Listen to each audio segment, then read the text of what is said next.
من فضلكم قبل البدايه ديال الملخص ما تنساش تدعمني بلايك وابوني. في البدايه ديال الفيلم تنشوفوا بان الكلاب تستعملوهم في الجيش الامريكي من ايام الحرب العالميه الاولى. اكثر من 3000 كلب خدموا كجنود في العراق وفي افغانستان، والبطل الفيلم هو واحد من هاد الكلاب الاسم ديالو هو ماكس. في البدايه ماكس كيقود الجنود ديال الجيش الامريكي لواحد القريه في افغانستان، واللي مسؤول على هاد الكلب هو كايل. تابعوا من اللور وباقي الفرقه تيحاولوا يهضروا مع السكان ديال القريه، وبمساعده ديال ماكس لقاو المخزن السري ديال السلاح وسط واحد الدار. السكان كانوا تيبيعوه للتنظيمات الارهابيه، يعني هاد الاكتشاف كان مهم بزاف لماكس وكايل. من بعد نهار ديال التماره اللي كان عامر بالخدمه، كايل رجع للدار ديالو واتصل بوالديه في تكساس. العائله حتى هي كتحماق على ماكس وكيتعاملوا معاه بحال الى ولدهم، غير هو خو كايل الاسم ديالو جاستن اللي باقي مراهق. كاع ما كيعجبو الكلب كيف اي مراهق متمرد، وما كيعجبوش ملي الناس كيمدحوه بزاف حيت اصحاب ليه تيبغيوه عليه وهو كاع ما كيبغيوه. في الغد المسؤولين ديال كايل عيطوا للفرقه كامله ديالو باش يتحققوا من الاسلحه اللي اختفات. كاين شي واحد من الفرقه اللي فاسد ولكن مازال كاع ما عرفوا شكون هو. كايل عارف باللي راه صاحبه الخانز والجندي اللي معاه تايلر هما اللي كيسرقوا السلاح باش يهربوه لامريكا. واجهوا في المهمه اللي من بعد وقال ليه اخر مره تعاودها، ولكن تايلر طلب منه يسكت وما يقول حتى شي حاجه. ماكس رجع كيقود الفرقه ووقف في النص حيت حس بالخطر، ولكن تايلر قال ليهم يكملوا قدام. وبسبب الاهمال ديالو ماكس دخل مباشره للفخ اللي داروه السكان. وقع بزاف ديال الانفجارات حداهم وكايل جرى باش ينقذ الكلب ديالو. عيط لتايلر باش يعاونو، ولكن تايلر بقى مخبي مول الحجره وكاع ما تحرك بحال شي دريه. في الوسط كانت شاب كثير. كايل تقتل ولكن الباقيين بقاو عايشين. في تكساس الاب ديال كايل اسم ديالو راي كان غاضب من جاستن حيت كاع ما مسؤول،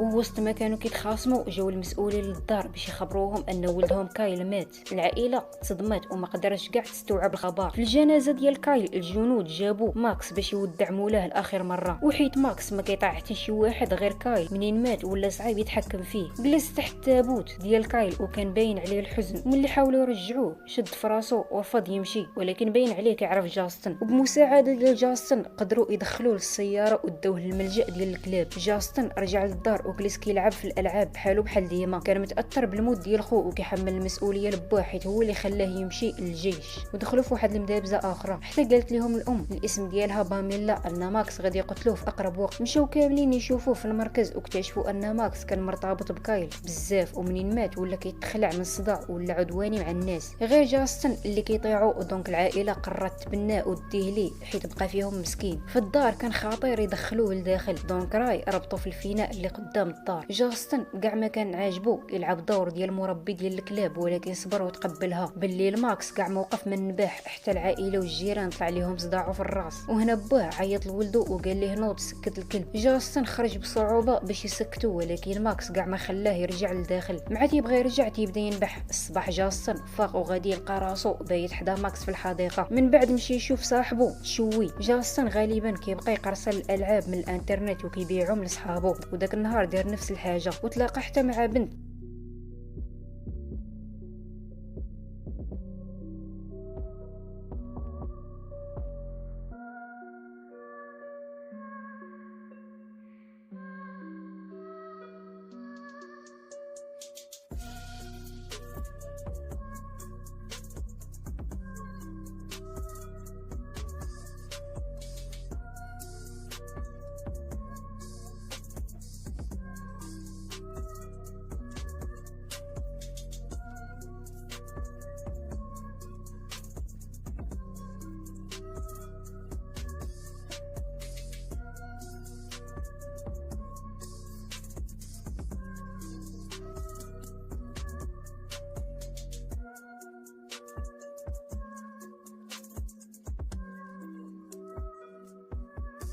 ماكس ولا ودي مع جاستن، دونك خداه للبارك ديال بيكالا. كارمن كانت خايفه حيت ماكس بلا سلسله، ولكن جاستن طمنها غادي يكون بخير. ركبوا البيكالات في الغابه وماكس كان تابعهم ومحافظ على السرعه. من بعد جاستن رجع للدار والقراي شرا قفص باش يمنع ماكس من الهجوم على الناس بحال البارح. في 4 من يوليو العائله خرجت كتستمتع بالعرض الناري. من بداو الالعاب الناريه ماكس خاف بزاف من الصداع، وجاستن رجع بالزربه للدار وحاول يدخله، ولكن ماكس خاف خايف وما بغاش يخرج من القفص، وباش يتهدن جاستن دخل معاه للقفص. تايلر بدات الخدمه مع راي في المستودع ديالو. كايلر ملي سولوه كيفاش مات كايل، تايلر كذب وقال لهم ان الكلب هجم على كايل، حيت الاب حزين على موت ولده. راي بغى يخرج كاع الغضب ديالو على ماكس. رجع للدار ووجه المسدس على الكلب ملي ما كان حد حداهم. ولحسن الحظ ديال ماكس جاستن شد راي قبل ما يتيري عليه. مشى بعد ما حضر جاستن ان ماكس غادي يتقتل الى عاود الغلط مره اخرى. في اليوم الموالي جاستن مشى المكان اللي تدرب فيه ماكس مع كايل. صاحب كايل والجندي قال ان ماكس كان كلب ممتاز وما يقدرش يهاجم المدرب ديالو. جاستن اكتشف حتى ان تايلر كاع ما رجع للدار حيت مصاب، وبقى محتار علاش كذب عليهم في هذه القضيه. من بعد مشى للدار ديال كارمن ومعاه الدي في دي فيه ماكس كيتدرب. مني شاف الفيديو ديال كايل وماكس مع بعضهم جاستن تيقن ان ماكس ما يقدرش يكون السبب في الموت ديال خوه. وفي هذه اللحظه واحد من المعارف ديال المجرمين الاسم ديالو اميليو وصل للدار وطلب من جاستن اللعبه اللي غادي يكون مقرصنها. وبين ما كيهضروا جاه اتصال من تايلر وخلى جاستن تشاك فيه. منين مشى اميليو جاستن خلى ماكس يتبع الطوموبيله ديالو باش يشوفوا شنو كيديروا مع تايلر. في الاخير وصلوا للمكان في وسط الغابه وشافوا تايلر كيتلاقى مع اميليو ومعاهم العصابه الايطاليه كيشريو الاسلحه. جاستن بالزربه فهم ان تايلر كيهرب السلاح من افغانستان وكيبيعوه للعصابه. العصابه عندهم جوج كلاب ديال الحراسه ومنين سمعوا النباح ديال ماكس بداو يجريو وراه. جاستن حاول يهرب ولكن ماكس هجموا عليه الكلاب، قدر يتغلب عليهم بجوج وهربوا بلا ما يتشدوا. مني جاستن رجع للدار داك النهار تفاجئ، شاف تايلر وشريكو في الاعمال ديالو في الدار. لقاو البيكالا ديال جاستن في الغابه وعرفوا انه شافهم مع السلاحات. ديبوتي ستاك عنده يد مضروبه وقال ان ماكس عضو، وحيت ماكس خطر على الجميع قرروا دابا يقتلوه.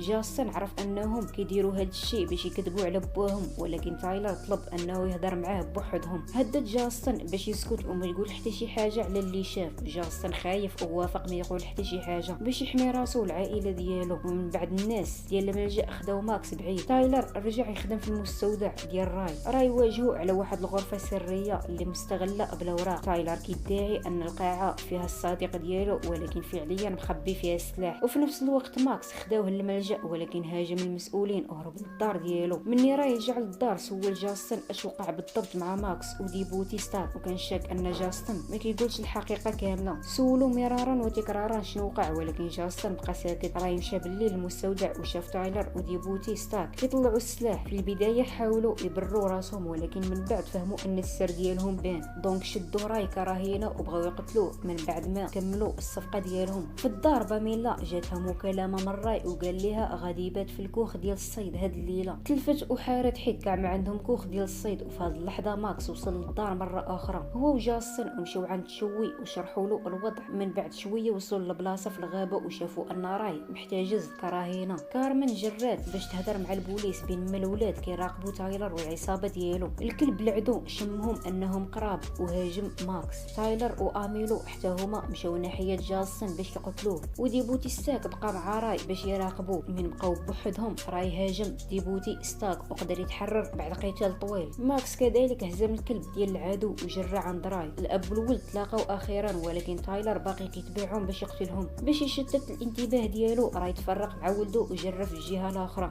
ديبوتي ستاك تبع راي بالطوموبيله ولكن راي تير عليه وخلى السياره تصطدم وتفرقعات. وفي نفس الوقت جاستن وماكس كيهربوا من تايلر ولكن هو تبعهم. صوب المسدس على جاستن وعبر على الغضب ديالو، بغى يسالي الصفقه بسلام ولكن دابا كلشي ترول. تايلر كان غادي يصوب على جاستن ولكن ماكس جاي نقدو مره اخرى. قفز على تايلر وخلاه يطيح من الجسر في الماء. ماكس حتى هو تصاب شويه ولكن بقى بخير. كارمن وصلت مع البوليس بعد شويه ديال الوقت. في المشهد الموالي جاستن واقف قدام القبر ديال خوه كايل وشكر كايل على ماكس حيت حيا لاول مره. من رجع للدار استقبلات الام ديالو وكارمن وهما كيطلبوا الماكله المكسيكيه مع بعضيات. مني راي رجع من الخدمه جاستن سولو على القفص ديال ماكس. راي قال ليه باللي راه باع القفص حيت ولا الوقت باش ماكس يبقى معاهم في الدار بحالو بحال اي واحد من العائله. والفيلم غادي يكون ساله هنايا والعائله فرحانه كتوجد للعشاء. وهذا الشيء كامل من الفيديو هو مستوحى من الحقيقه، وكنتمنى يعجبكم واشتركوا في القناه باش يجيكم محتويات بحال هكا، وضغطوا على لايك وكتبوا تعليق الا بغيتوا نلخصوا لكم فيلم المفضل عندكم.